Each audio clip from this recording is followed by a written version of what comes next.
दोस्तों, स्वागत है आपका एक बार फिर। भारतीय अर्थव्यवस्था का सीरीज़ मेरी चल रही है। इसमें मैं आज छठा लेक्चर को आपको डिलीवर करूंगा और इसमें आज का जो टॉपिक है वो वस्तुओं की विभिन्न श्रेणियों से रिलेटेड है। ये सीरीज़ 2021 से लेकर 2024 तक के बच्चों के लिए वैलिड है। आगे बढ़ने से पहले मैं ये बोलूँगा कि देखिए, अभी हाल ही में 2020 का पेपर हुआ और इसमें आप सभी को पता है कि जो पेपर है वो थोड़ा सा टॉप नॉच टाइप का आया है। हमारे एस्पिरेंट्स की बात करें तो 40 के आसपास बच्चे क्वालिफाइड कर रहे हैं। मैंने कुछ 54 स्टूडेंट्स का जो है रिजल्ट शो किया है टेलीग्राम के अंदर विद प्रूफ के साथ, विद कॉल रिकॉर्डिंग। जहाँ भी जैसे भी मुझे मैसेज मिल रहे, मुझे सूचना मिली, मैंने उस सूचना को स्क्रीनशॉट लेके मैंने जो है कर दिया है। तो आप टेलीग्राम पे देखें। अगर टेलीग्राम पे जो बंदे नहीं देख पा रहे हैं, वेबसाइट pgparorais.com पे जाके पीजीपी प्रोग्राम में जाके अब यहाँ जाइएगा। यहाँ पे एक पीडीएफ मैंने दे रखी है पूरी, क्लिक आप उसको वहाँ से जो है देख लीजिएगा। हमारा जो रिज़ल्ट इस बार प्रीलिम्स का आया है वो 39.21% के हिसाब से जो है रिज़ल्ट जो है मुझे देखने को मिला है, जिसमें से 157 बच्चों ने मेरे पास थे, जिसमें से 102 बच्चों ने एग्ज़ाम दिया, बाकी बच्चों ने एग्ज़ाम नहीं दिया। तो मैं जिन्होंने एग्ज़ाम नहीं दिया मैं उनको रिज़ल्ट में कंसिडर नहीं कर रहा हूँ। साथ में अगर बात करें 40 बच्चे क्वालिफाइड हैं और जिन्होंने साल एग्ज़ाम नहीं दिया 59 बच्चे थे, और जिसमें सीसेट ने जिन्होंने ब्लंडर किया है, मतलब कि जो जीएस में पास थे और लेकिन सीसेट में फ़ेल थे, वो 17 बच्चे हैं। और जिसमें टॉप स्कोर 140 भी आया है हिमांशु का। और फेल जो है जिसमें मतलब दोनों ही सेक्शन में फ़ेल हो गए, या फिर आप बोलो कि जीएस में फ़ेल हो गए, सीसेट पास हो गया, तो मेरे पास कुछ 41 बच्चे का नहीं भी हुआ है। तो ये एक ऑनेस्ट रिज़ल्ट है, इसको मैं यहाँ पे शेयर करने की कोशिश करूँगा। बाकी ये सब चीज़ आपके स्क्रीन पे आप इनको देख लीजिएगा। तो स्टार्ट करते हैं फिर वस्तुओं की विभिन्न श्रेणियों से रिलेटेड, पीटी के रिलेटेड, और पीटी से हम फटाफट जो है समझने की कोशिश करते हैं। देखो, क्वेश्चन है आपका सार्वजनिक वस्तुएं। देखो, क्वेश्चन यहाँ पे यूपीएससी कैसे पूछेगा, ये पहली बात मेंस में नहीं आएगा, हमें एक बात कंफर्म हो गई। दूसरी बात, हमें ये पता चला कि ये जो टॉपिक पढ़ रहे हैं, इस जो वीडियो हम देख रहे हैं, लेक्चर्स देख रहे हैं, ये हमारा पीटी में आएगा। तो पीटी में क्वेश्चन क्या आएगा, यहाँ से यूपीएससी जो होगा वो आपसे एमसीक्यू क्वेश्चंस निकालने की कोशिश करेगा कि भाई सार्वजनिक वस्तुएं क्या होती हैं। तो सार्वजनिक पहले वस्तु को समझते हैं क्या होता है भाई, आखिर पब्लिक गुड्स का मतलब क्या होता है, फिर इसके फटाफट इसके ग्राफ को समझते हैं कि ग्राफ से रिलेटेड हमें क्या चीज़ें समझनी पड़ेंगी, और उससे पहले का थोड़ा सा बेसिक्स भी समझेंगे कि उस बेसिक्स से रिलेटेड हम क्या क्या समझ सकते हैं।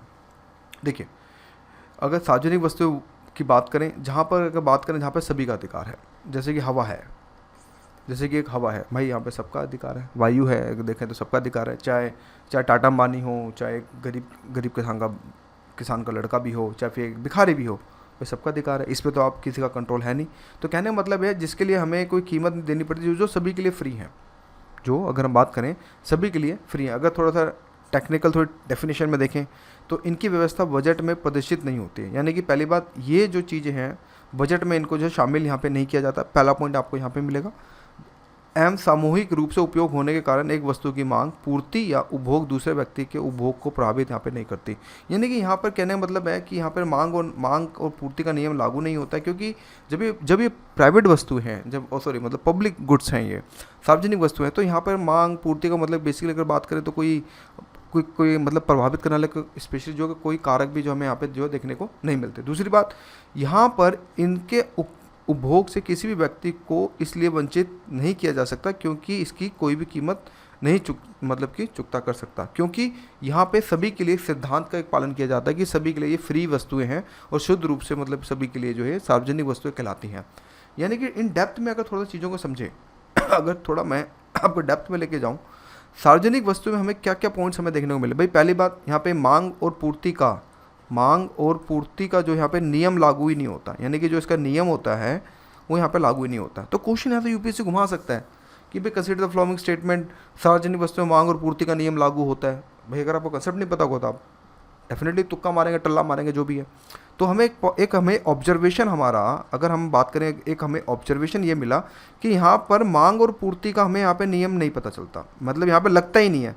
मांग और पूर्ति का नियम क्या है भाई, थोड़ा सा इसको भी देखो, क्योंकि बेसिक्स कराने से पहले चीज़ों को समझना बहुत जरूरी है। भाई ये प्राइस है, ये डिमांड है, और ये सप्लाई है। सप्लाई माने पूर्ति। देखो, जब कीमतें बढ़ती हैं, ये प्राइस हो गया, जब कीमतें बढ़ती हैं तो डिमांड घटेगी, सिंपल सी बात है। आदमी क्यों घटेंगी, क्योंकि मैंने आपको पहले लेक्चर में बताया था, हमारे जो संसाधन हैं वो बिल्कुल सीमित मात्रा में है, राइट। भाई सिंपल सी बात है, किसी चीज़ की प्राइस अगर बढ़ेगा तो उसकी डिमांड घटेगी। जैसे कि मान लीजिए अगर आप ही हैं मान लो मैं यूपीएससी से कंसिडर करता हूँ, मान लीजिए जैसे कि फॉर एग्जांपल आप एक कोई किताब ले रहे हैं, मान लीजिए आप नितिन सिंघानिया की कोई किताब ले रहे हैं, ठीक है। भाई इंपॉर्टेंट है। अगर मान लो अभी 500 रुपये की है, कल को वो 700 रुपये की हो जाए, तो हो सकता है आप उसकी डिमांड को थोड़ा रुक जाए कि यार भाई प्राइस बहुत ज़्यादा है ऑनलाइन, तो हो सकता है बाद में लें। समझ रहे हैं मेरी बात को? तो उसी चीज़ में जब प्राइस जब ज़्यादा होगा तो डिमांड कम होगी, ये यूनिवर्सल ट्रुथ है। ये क्यों है कि भाई अगर फॉर एग्ज़ाम्पल पेट्रोल की कीमत अगर मान लो 100 रुपये हो जाए, अभी जैसे मान लो 80 रुपये के आसपास चल रही है, तो उसकी डिमांड में भी कमी आएगी। क्यों? लोग फिर फालतू का पेट्रोल बहुत ही ज़रूरी आवश्यक कामों के लिए ही लोग यूज़ करेंगे, तो ऑटोमेटिक इसके जो डिमांड में कहीं ना कहीं हमें जो कहीं ना कहीं कमी भी हमें जो देखने को मिलेगी। तो उसी की जैसे पूर्ति का नियम, पहला हमारा लॉ यही कहता है कि भाई जब प्राइस बढ़ेंगे तो डिमांड हमारी घटेगी। इसी की जैसे जब प्राइस कम होंगे तो डिमांड ज़्यादा होगी। जैसे कि फॉर एग्जांपल अभी देखो, जैसे कि बिग बिलियन डील सेल लगी हुई है फ्लिपकार्ट पे या फिर अमेज़ोन सेल लगी हुई है, तो इस समय क्या है, लोगों ने थोड़े से प्राइस कम कर दिए हैं, प्राइस यहाँ पे कम कर दी तो डिमांड ऑटोमेटिक इंक्रीज़ होगी। तो ये है बेसिकली लॉ ऑफ डिमांड, यानी कि अगर बात करें यहाँ पे मांग का नियम। पूर्ति में क्या होता है, जब प्राइस बढ़ेगा तो सप्लाई भी अधिक होगी। भाई क्यों? देखो ये जो डिमांड होता है यहाँ पर उपभोक्ता के हिसाब से देखा जाता है। यहाँ पर उपभोक्ता यानी कि हम जैसे लोग, उनके हिसाब से देखा जाता है। सप्लाई में जो देखा जाता है वो बेसिकली उत्पादक के हिसाब से देखा जाता है। यानी कि अगर मान लो आप हैं, आपकी कोई फैक्ट्री है, भाई आप ज़्यादा प्रोडक्शन करना चाहेंगे, अगर प्राइस ज़्यादा आपको मिलेगा तो आप क्या करेंगे यार, 10 की जगह 20 करेंगे।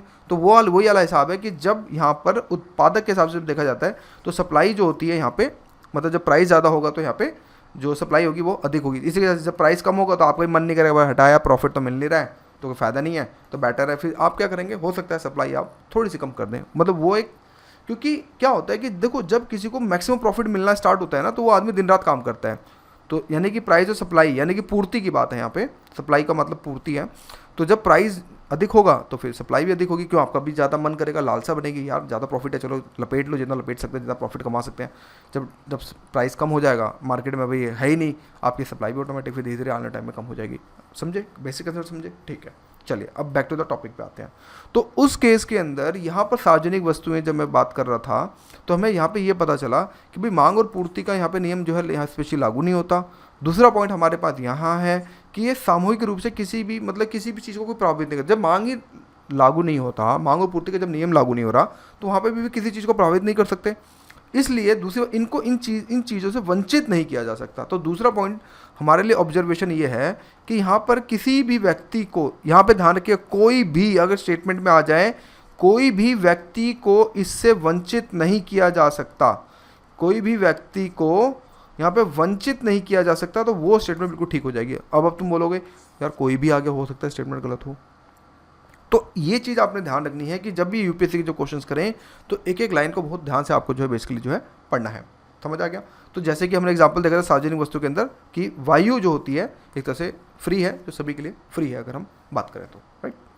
अब देखो यहाँ पर सार्वजनिक वस्तुएं में अगर कुछ लोगों के दिमाग में ये भी चल रहा हो कि सर फिर योजनाओं को क्या होता है। देखो योजनाएं एक, अगर बात करें यहाँ पे लिमिटेशंस हमें लगती हैं। लिमिटेशंस का मतलब यहाँ पे ये हुआ, फॉर एग्जांपल भाई हमें ये पता चला वस्तुएं, जैसे कि अब सार्वजनिक वस्तुएं का में ये कंसेप्ट था कि भाई सभी के लिए हैं, ये सभी का मतलब सभी के लिए, इसके अंदर कोई गरीब नहीं, कोई अमीर नहीं, कोई लूड़ा नहीं, कोई लंगड़ा नहीं, कोई मतलब सभी के लिए सभी। लेकिन फॉर एग्जांपल अगर जैसे कि मैं एक ले लूँ, अगर एक सार्वजनिक योजना में ले लूँ, जैसे कि मान लो बेटी बचाओ बेटी पढ़ाओ, बेटी बचाओ बेटी पढ़ाओ, लेकिन इसमें कुछ कंडीशंस हैं।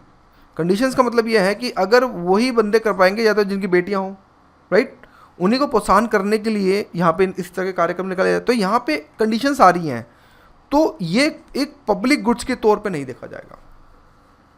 ध्यान समझिएगा, क्यों? क्योंकि यहाँ पे कंडीशंस आ गई हैं, तो जिसके कारण जो भी योजना निकलती हैं वो कभी भी सार्वजनिक वस्तुओं के तौर के अंदर जो है नहीं उनको गिना जाता है। ये एक यूनिवर्सल फैक्ट है, इस चीज़ को याद रखिए, ये आपको किसी भी किताब के अंदर नहीं मिलेगा। चलिए आगे बढ़ते हैं।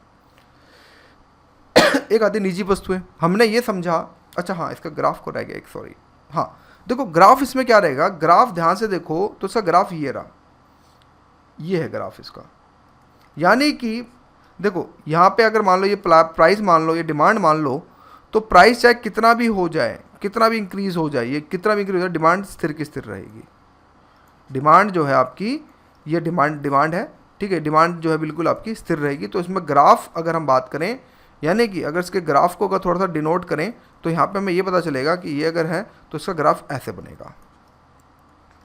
बस ये ग्राफ बहुत इंपॉर्टेंट है दोस्तों, क्योंकि यूपीएससी ग्राफ से रिलेटेड, या फिर अगर आप सीडीएस की तैयारी कर रहे हैं या फिर आप स्टेट पीसीएस में का तो मुझे पता नहीं, बट अगर सीडीएस की या फिर सीएपीएफ की अगर आप तैयारी करें तो ये ग्राफ पे थोड़ा सा आपको ज़्यादा फोकस यहाँ पे करना पड़ेगा। चलिए नेक्स्ट आते हैं निजी वस्तुएं।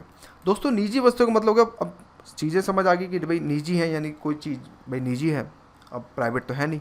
जैसे निजी संपत्ति हो गई, निजी चीज़ होगी, यानी कि जिस पे किसी निजी व्यक्ति का हाथ होता है, यानी कि डेफिनेशंस भी हटाओ अभी, बस यहाँ से सोचो निजी वस्तुएं, निजी मतलब हम जैसे लोग, वस्तुएं मतलब यानी कि जहाँ पे हम जैसे लोगों का अधिकार होता है, यानी कि ये वस्तुएं सामूहिक रूप से उपयोग युक्त नहीं होती हैं। हमें एक पहला पॉइंट ये मिला कि सामूहिक रूप से नहीं होती, इनकी जो उपलब्धता है वो बाजार, यहाँ पे बाजार लिख दिया मैंने, बाजार पर ही निर्भर करती है, अर्थात क्रय साधनों के अभाव में किसी भी व्यक्ति को उसके उपयोग से वंचित होना पड़ सकता है। यहाँ देखिए एक हमें ये पता चला, पहला पॉइंट भाई पहले तो सामूहिक रूप से ये उपयुक्त नहीं है, ठीक है। दूसरा यहाँ पे एक वर्ड आ रहा है वंचित, यहाँ पे किया जा सकता है। आप समझे मेरी बात को?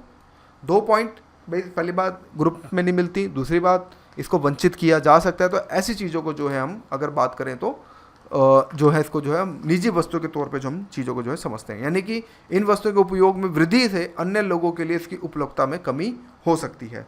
एक चीज़ ये भी ध्यान रखना कि एक जो इंपॉर्टेंट लाइन यहाँ पे ये है कि इनमें वृद्धि होने से अन्य वस्तुओं की जो है यहाँ पे जो कमी हो सकती है। जैसे आपने नाम सुना होगा बफर स्टॉक, आपने सुना होगा काला बाजारी। जैसे कि इसको एक और थोड़ा स्लाइड्स में देखते हैं फटाफट।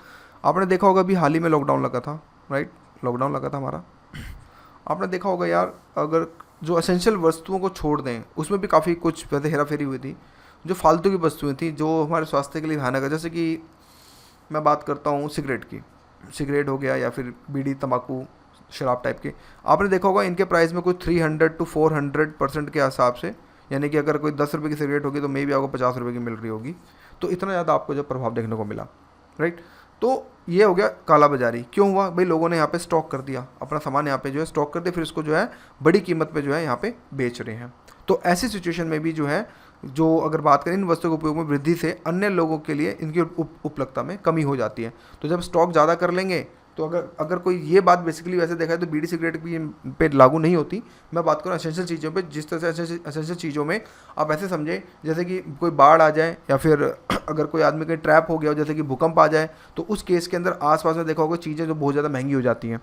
तो फिर उस केस में फिर लोग ज़्यादा जमा करने लग जाते हैं, एक हमें ये भी प्रोसेस में पता चल जाता है, तो जिसके कारण जो चीज़ें थोड़ी महंगी भी होने लगती हैं। तो यहाँ पे यही कहने का मतलब है कि निजी वस्तुएं वो होती हैं जिसपे अगर बात करें जो बाजार के भाव पे निर्भर रखती हैं, जिनको वंचित किया जा सकता है, सामूहिक रूप से उत्तरदायित नहीं है। दूसरा, अगर इनमें ज़्यादा वृद्धि होती है तो कहीं ना कहीं समाज में अगर बात करें तो इसकी उपलब्धता में जो है अगर बात करें तो कमी भी काफ़ी ज़्यादा हमें जो है देखने को मिलती है। इसमें जो बेसिकली जो ग्राफ बनेगा वो कुछ इस तरह से बनेगा। देखिए अगर मैं आपको दिखाऊँ, ये रहा ग्राफ, ये है बेसिकली ग्राफ, ठीक है।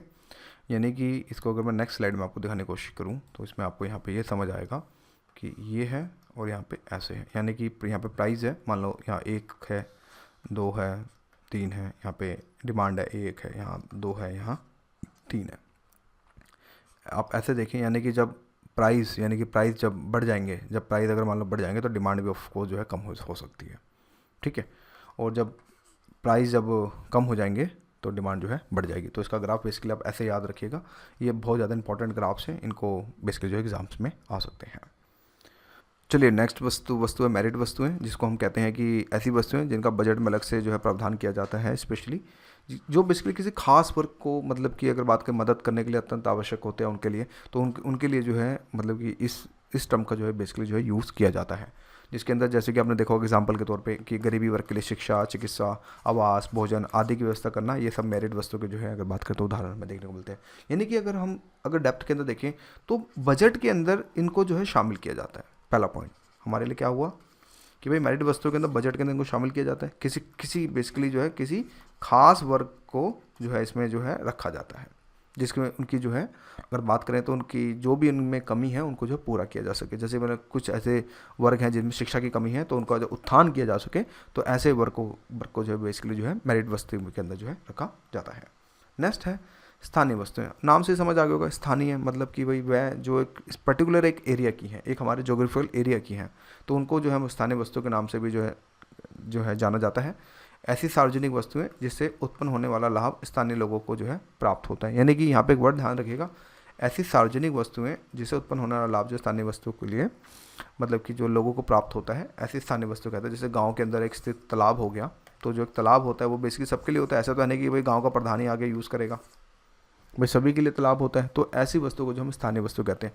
तो एग्जाम्पल के तौर पे स्थानीय वस्तु के तौर पे और भी चीज़ें आती हैं, आपने देखा होगा भाई मैदान भी आ जाते हैं, सभी के लिए होता है, तालाब होते हैं, और भी चीज़ें होती हैं जो इसके अंदर जो है यूज़ करी जाती हैं। तो इस तरह से इनको जो है स्थानीय वस्तु के तौर पर जो है समझा जाता है।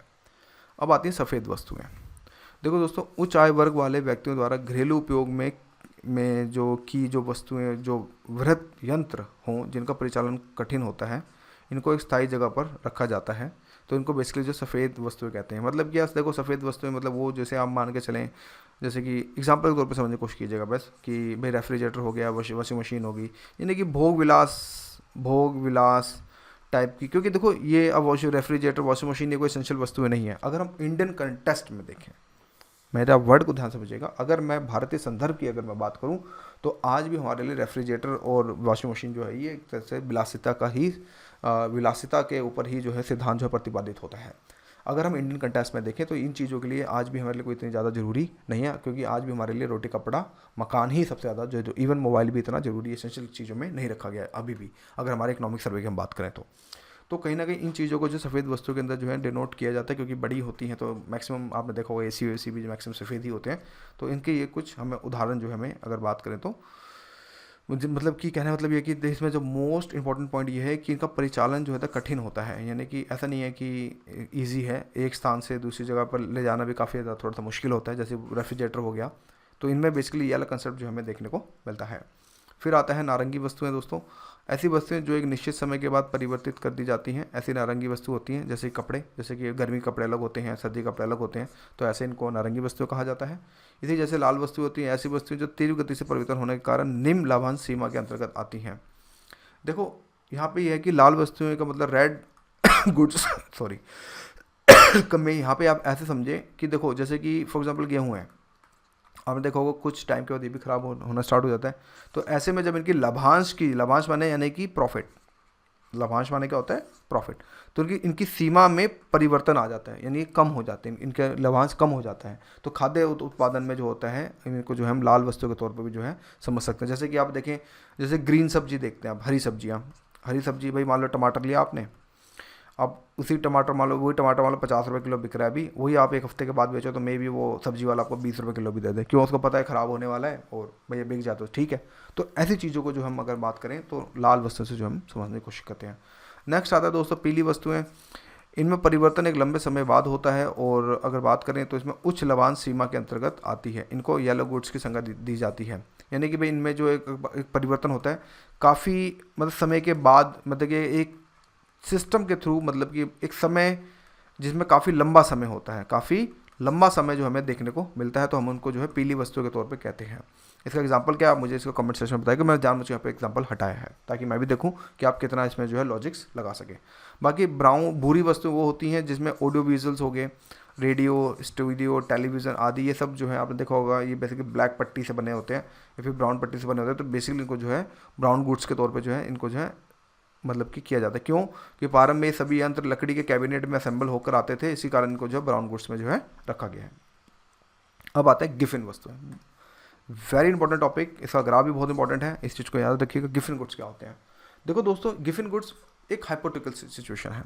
मतलब ये ऐसा नहीं है कि आपको ऑन द स्पॉट किसी भी कंडीशन में मिल जाएगी, सामान्य कंडीशन में नहीं मिलती है। ये हमेशा पहली बात असामान्य कंडीशन में मिलती है। किताबों में पता नहीं क्या दुनिया भर का फालतू का लिख रखा है, मुझे नहीं पता, मैं आपको सिर्फ टू द पॉइंट या लॉजिक बात कर रहा हूँ। पहली बात, ये आपको असामान्य स्थिति में मिलती है। भाई जैसे फॉर एग्जांपल आपदा आ जाए, आपदा कोई भी एक ग्रुप हो सकता है जिसमें आपदा में होता है, तो आपको पता है चीज़ें कमी होती हैं, किसी चीज़ की काफ़ी किल्लत होती है। तो उस केस की बेसिकली उस केस में जब आपदाओं के समय जो है अगर हम बात करें तो गिफिन गुड्स को जो हम की जो टर्मोलॉजी है उसको जो हम यूज़ कर सकते हैं। जैसे वस्तु की कीमत बढ़ने पर इनकी जो मांग और बढ़ जाती है, यहाँ पर पूर्ति और नियम का जो लॉ होता है वो उनकी धज्जियां उड़ा के रख देते हैं। यानी कि यहाँ पे ये कहता है कि प्राइस, डिमांड का प्राइस पहले क्या था कि भाई हमने देखा था कि जब प्राइस इंक्रीज़ होंगे तो डिमांड घट जाएगी, लेकिन यहाँ उल्टा हो जाता है, यहाँ पे ये होता है कि जब प्राइस इंक्रीज़ होगा तो डिमांड भी जो है बढ़ जाएगी। इसमें ये सिचुएशन हमें लगती है। तथा कीमत कम होने पर मांग जो घट जाती है, यानी कि जब प्राइस कम होगा तो डिमांड भी जो होती है वो बेसिकली जो है कम हमें जो है देखने को यहाँ पे मिलती है। इसलिए जब गिफिन वस्तु की कीमत में वृद्धि होती है तो उपभोक्ता दूसरे वस्तु के उपभोग को कम करके सॉरी गिफिन वस्तु की मांग बढ़ा देता है, जिसकी कीमतों में वृद्धि अक्सर आपदाओं के समय जो हमें स्पेशली जो हमें देखने को मिलती है। तो यहाँ पे बेसिकली वही बात करी गई है कि भाई गिफिन वस्तु वह हैं जिन पर सामान्यतः मांग का नियम जो लागू नहीं होता, मतलब वस्तु की कीमत बढ़ने पर उनकी मांग बढ़ जाती है और कीमत कम होने पर जो है इसकी जो है घट जाती है। इसलिए जब भी गिफिन वस्तु की कीमत में वृद्धि होती है, उपभोक्ता दूसरे वस्तु के उपभोग को जो है कम करके गिफिन वस्तु की मांग बढ़ा देता है। राइट कंसेप्ट आई होप आपको जो है बिल्कुल समझ आ गया होगा। अब समझते हैं इसको गुड्स के थ्रू, मतलब इसके ग्राफ के थ्रू। देखो गिफिन गुड्स का ग्राफ कुछ इस तरह से बनता है, एक ये भी ग्राफ सही है और एक ये भी ग्राफ सही है। तो ऐसा नहीं है कि मतलब कि मारपीट मत करना मेरे से कि सर ऐसा नहीं है, ऐसे आपने उल्टा बताया, नहीं, दोनों ही कंडीशन में दोनों ही ग्राफ सही हैं। अगर ध्यान से देखें, अगर इस ग्राफ की बात करें तो ये पोर्शन सिर्फ यहाँ तक का दिखाया गया है, यहाँ तक का, लेकिन इसके बाद अगर सिचुएशन को देखें तो point at which take the entire budget, तो ये ग्राफ इस तरह से भी जो है हो सकता है। तो इसका ग्राफ आपने जो बेसिकली ये ग्राफ जो आपने हमेशा समझ के जो है चलना है। मुझे अब ये बताने की कोशिश कीजिए कमेंट में कि ये ग्राफ ऐसा क्यों हुआ। हल्का सा ध्यान से देखो तो क्वांटिटी है यहाँ पे और यहाँ पे प्राइस है, तो प्राइस जब इंक्रीज़ होगी तो फिर आपको जो है क्वांटिटी यहाँ पे देखो एक सीमा तक तो मैक्सिमम लोग आ जाएंगे लेने के लिए, लेकिन जब प्राइस ज़्यादा इंक्रीज़ हो जाएगा तो कुछ ही लोग जो है इसको चेस कर पाएंगे, कुछ ही लोग, सभी के सभी लोग नहीं। इस वजह से जिस वजह से इसका ग्राफ जो है ऐसे चला गया है, यानी कि मान लो भाई इसका ग्राफ ऐसे जाने का कारण यही है कि जब प्राइस अधिक हो गई है तो कुछ ही लोग हमारे देश जो समृद्ध टाइप के जो लोग होंगे वही गुड्स परचेस कर पाएंगे, तो जिसके कारण जिस वजह से ग्राफ जो है इसका ऐसे चला गया है। ठीक है, यही है पीटी से, इसी रिलेटेड यहीं से क्वेश्चन जो है बन के आएंगे। तो दोस्तों इंफीरियर गुड्स का मतलब यहाँ पे ये होता है कि ऐसी वस्तुएं जो उपभोक्ता की आय पर प्रतिकूल रूप से संबंधित होती हैं, अर्थात आय में वृद्धि होने पर मांग पर कमी मतलब होने पर मांग कम व आय में कमी होने पर जब वस्तु की में वृद्धि होती है, यानी कि जब आय कम होगी, जब आय कम होगी तो यहाँ पे जो है वस्तुओं में जो वृद्धि होगी, और जब आपकी आय अधिक होगी तो वस्तुएं जो कम होगी। कि रीज़न इसके पीछे ये है क्योंकि यहाँ पे स्थानापन्न मतलब कि विकल्प मौजूद होते हैं। कहने मतलब ये है कि यार सिंपल सी बात है, अगर आप देखें, अब अगर आप कंजक्शन की तरफ देखें इसके, जैसे कि इस प्रतिबल संबंध का कारण यह है कि संबद्ध वस्तुओं के निकट स्थानापन्न मतलब श्रेष्ठ गुणवत्ता वाली अनेक वस्तुएं बाजार में यहाँ पे उपलब्ध होती हैं, और जब आय में वृद्धि होती है तो उपभोक्ता प्राय बेहतर गुणवत्ता वाली वस्तुओं को खरीदकर आवश्यक की पूर्ति करना चाहेगा, और साथ में ऐसी स्थिति में स्वाभाविक रूप से निम्न गुणवत्ता वाली वस्तुओं की जो है यहाँ पे जो स्पेशल जो मांग कम कर लेगा। बाकी स्थानापन्न वस्तुएं और पूरक वस्तुएं, स्थानापन्न वस्तु वह वस्तुएं हैं जिनका सब्स्टिट्यूट होता है, जैसे कि कोक और पेप्सी। अगर मान लो मार्केट में कोक नहीं मिल रही है तो आदमी पेप्सी पे शिफ्ट हो जाएगा। पूरक वस्तु वो होती है जो एक के बगैर दूसरी अधूरी होती है, जैसे कि कार और पेट्रोल, तो इनको जो हम बेसिकली जो है कम्प्लीमेंट्री जो है अगर बात करें तो पूरक वस्तुएं जो हम इसको हम कहते हैं। तो आज के लिए इतना ही दोस्तों, नेक्स्ट वीडियो में फिर मिलेंगे। Thank you.